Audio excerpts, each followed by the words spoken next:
大式的鱼就会比较松软，而且甜美。我们是去渔村国家渔海阵地。大伯公的这个潮州戏还一直在延续。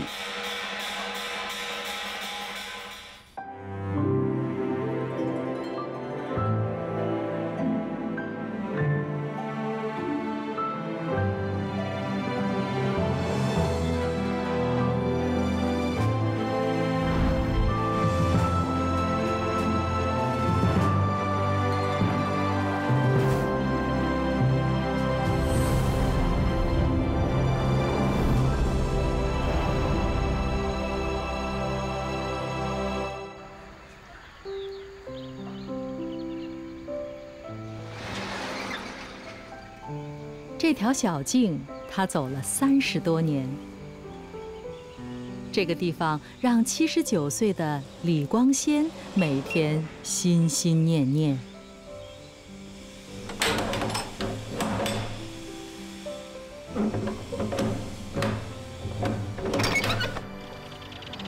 这里是大石村的渔码头，这边是一个停泊站啊。 可以休息，也可以捕鱼网，而且还储存我们的渔船的配备啦。所以我们这捕鱼人才可以进来。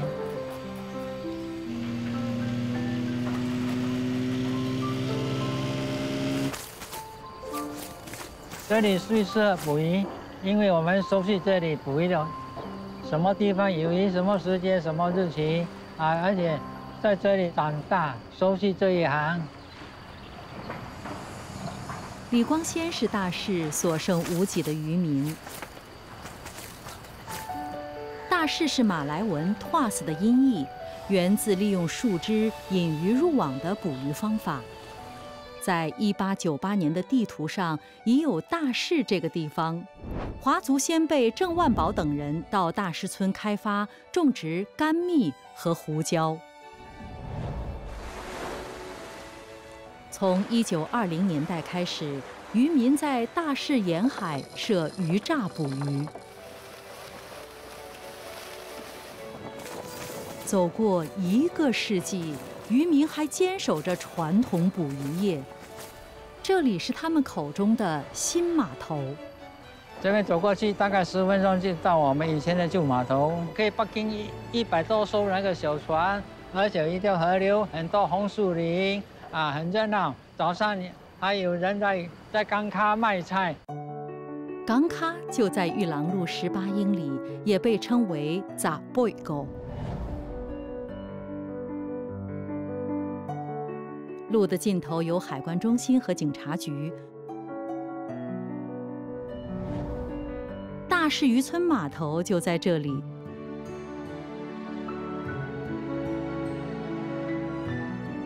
附近商店林立，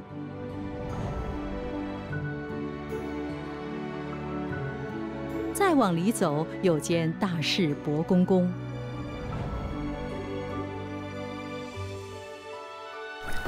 1940年代末，每天有超过100艘渔船进出码头。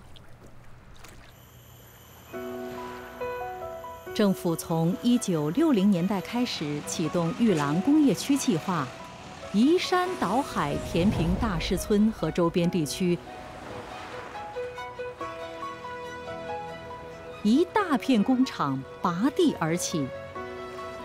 大士渔村码头停用后，渔民搬迁到大士盆地连路的新码头，继续捕鱼营生。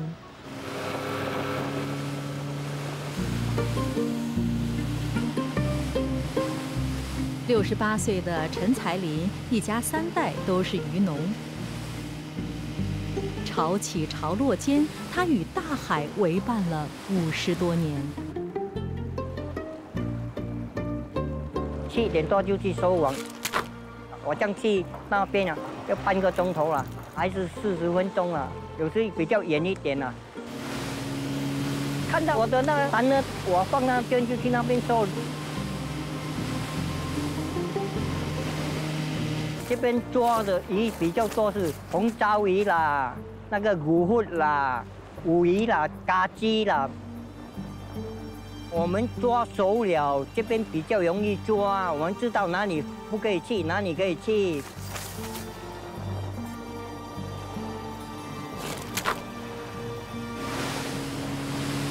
如果有鱼，1个礼拜出到完了；如果没有鱼，有时候休息2个礼拜也不一定啦。现在在这边抓鱼的人，我这个年纪没有几个，因为老的走了很多了。还有什么10多只船只有嘛？今天有来这个，哎，很好，有看到你，啊，就是这样子。啊，你去别地，你哪里认识别人？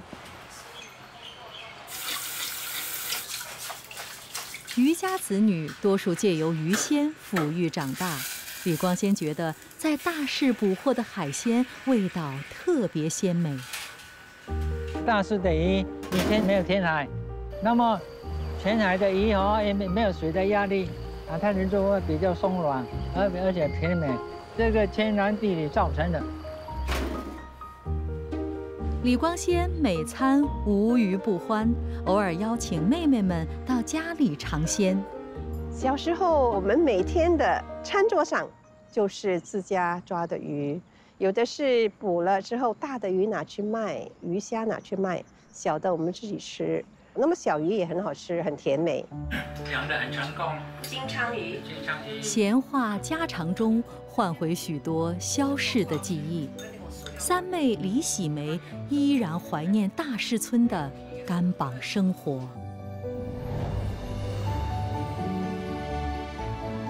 木屋的前面有2棵相当大的杨桃树，我们养的几只鸡会停在树上，就在那边过夜。住的地方是靠近这个红树林，每逢我们说秋沙捞杂贵嘴，啊，这样的一个俗语，就是那时候那个时段，那个海水就来了。那海水涨的时候，你看到很多不同的鱼类啊什么的。如果是退潮的时候，你看到螃蟹啊这些东西都是很难忘的。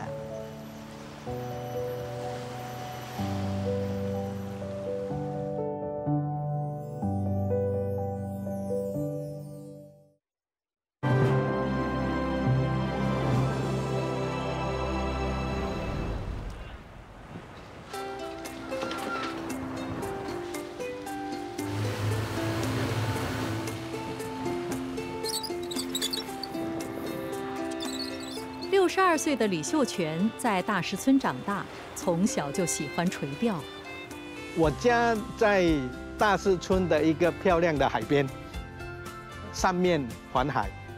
我祖父的红树林呢，是一个蛮大片的地，所以那时候我们小孩子在里面玩一整天也不会累啊。小时候就在海边玩啊，学游泳啊，抓鱼、抓虾、抓螃蟹。所以那个真的是一个很快乐的童年。李秀全的祖父李准彦17岁从中国潮州南来，1937年在大市经营夔龙生意，成为行业的龙头老大。李准彦也主动照顾村民街坊们。我阿公就是一个很勤劳、很乐意的人，他就是哪里有问题，他就去，好像路被大雨冲坏啦，他就会去修补。那小独木桥被大水冲走啦，他也会去修理，去把独木桥给固定好来。在乡村里面，多少都会有一些家庭纠纷啦，一些邻里之间的冲突啦，我阿公常常会去当和事佬，帮他们解决这些事情。李准彦关注渔民子女的教育。1930年代，他和村民合力在玉郎路17英里半创办村里唯一的华文小学玉群学校。那时候又交通不方便，如果说要父母亲带孩子往远一点上学，就无法照顾到家里的一些农作。那疫情主要就是能够照顾到很大的群体，给这些孩子们有受教育的机会。新加坡建国总理李光耀曾下乡访问大石村，带头接待的就是李准彦。那个是非常的轰动整个伊朗区大师村。我祖父就是公立疫情小学的董事长，所以李光耀第一站就来拜访公立疫情学校，所以我祖父很高兴，还带他到我们整个乡村去走走、去看看，给他了解我们乡村所需要的未来发展是什么。大师村渔民子女几乎离不开育群学校阳光雨露滋养。育群学校的老师会不时的做家访，就是有一些特别的情况，他们会安排。虽然有野狗啊什么的，他们都不怕。我们小时候要去读书，要经过那一片红树林啊，潮水涨的时候，满身是水，要把裤子脱下来。有时候那个年代，就连穿鞋都没有啊，那个年代是很穷困的。1940年代末是大士渔业全盛时期，海面上散落着70多个夔龙。李准彦发起成立玉郎鱼榨公所，拨出每天2%的营业收入作为育群学校的运作经费。但学校抵不过变迁的洪流，大士村辟为工业区后，学生人数锐减。育群学校在1976年停办。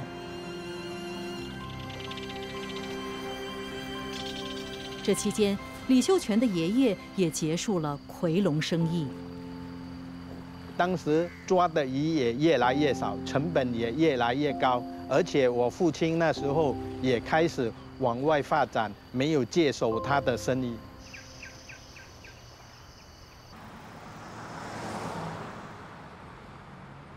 时过境迁，大势已全然改变。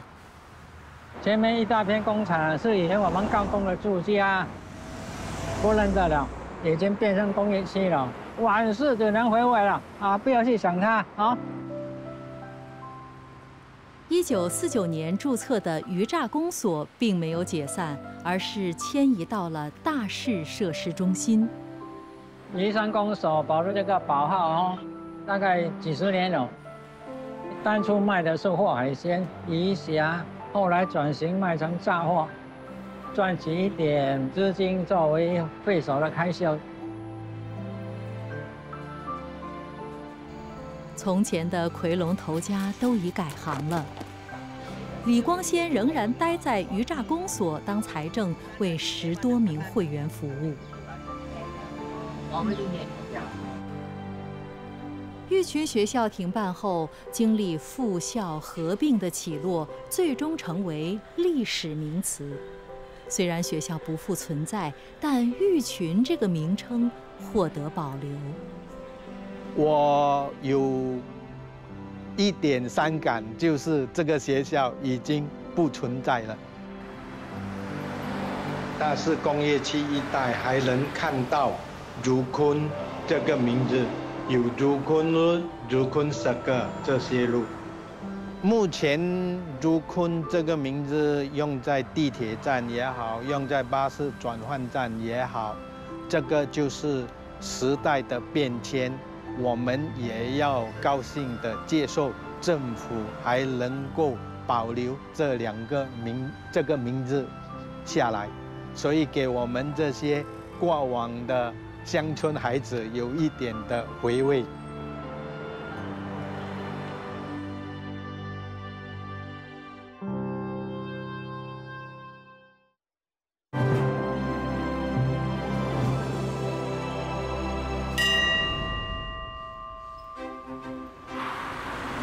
文里有座大士伯公宫，香火缭绕。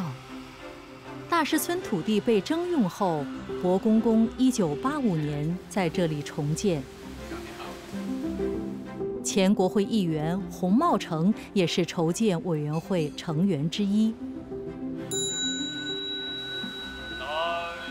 这座拥有80年历史的庙宇，早年是大士村村民最坚实的心灵依靠。渔民要出海捕鱼的时候，大家都会去庙里面求平安。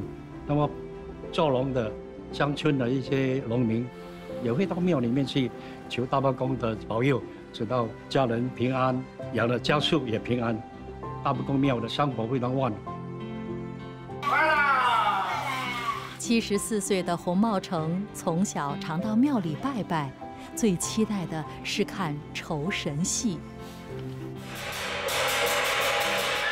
大伯公有演戏的时候，我们最高兴了。作为小孩子那时候，就是一定会趁到机会跟着我们的父母亲来拜神，也来看戏。但是我们来的目的就是有很多卖吃的，所以我们来的是享受。 一边看戏一边吃东西。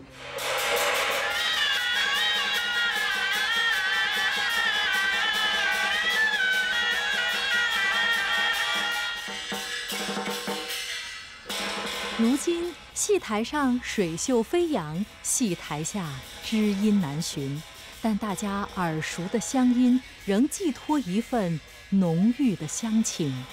我们现在还是延续在做这个潮州戏，不过。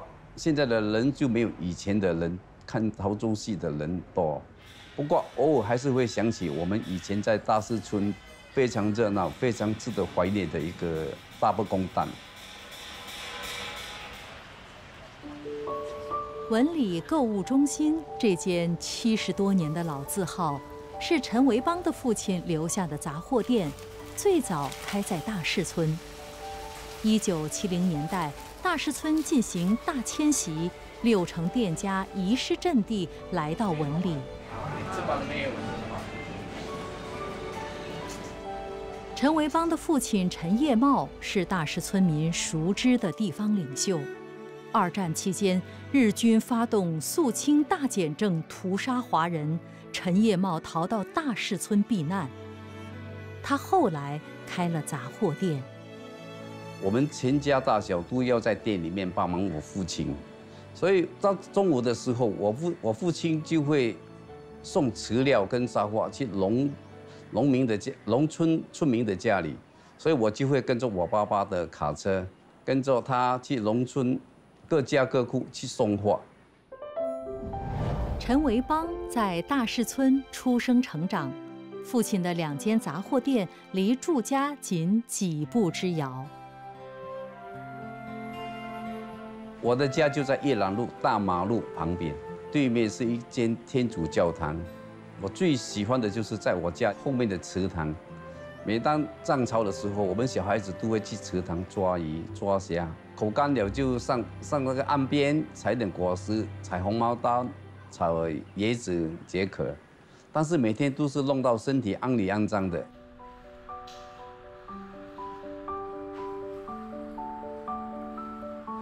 陈维邦也记得，父亲在1950年发起成立育盟社，团结父老乡亲。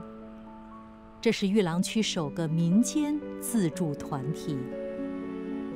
如果家里有丧事，育民社他们都会去那边帮忙料理善物，帮忙出兵。他们的那个会员每个人都会出3块。比如说有200个人，他们就得到一个600块的那个。 善助金。陈维邦是最后一批搬离大市的村民。茂利杂货店在文里落脚后开始转型。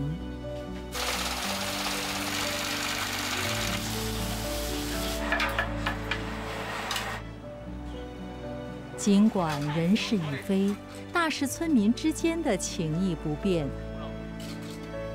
文理熟食中心的潮州粥摊主是陈维邦的儿时玩伴。我现在在文里走动，还是可以看到大市村的很多老居民。来哇，下来。你按了？按了。袂歹啦。啊？袂歹。哦，我那个是靠袂歹，根本袂歹就好。岁月不复返。 李喜梅喜欢将昔日生活片段化为优美的文字。我们是去渔村哈，这个国家渔海阵地哈，就是为了发展。小时候的那种环境，我们的生活其实并不完美，但是很多东西值得我们怀念。所以我觉得对这个逝去可能也不会再重现的一个生活情况，应该写下来。李光先最后一次出海是在1年多前，他没料到追随他50多年的渔船会永远沉没大海。2022年10月2号，我要出海捕鱼的时候，我的船撞到一条人家抛弃的救生艇，去到外海，那个木板裂开了，那个船就这样沉下去。舍不得，这个船有感情的，你们。打了一辈子鱼，现在遇到这种情况，应该是退休的时候了啦。哎，你去小坝时要去捕鱼玩，而你在骂我嘞，哎，你捕鱼做什么？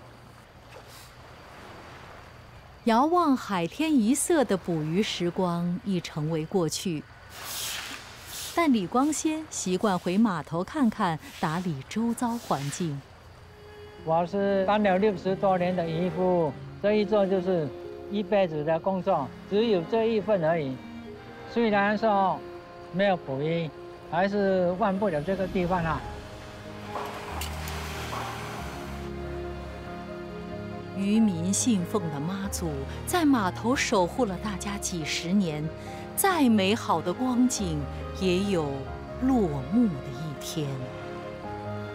所以虽然说舍不得，结果还是要办，因为我们讲都要让路了，国家要发展，这个是很重要的。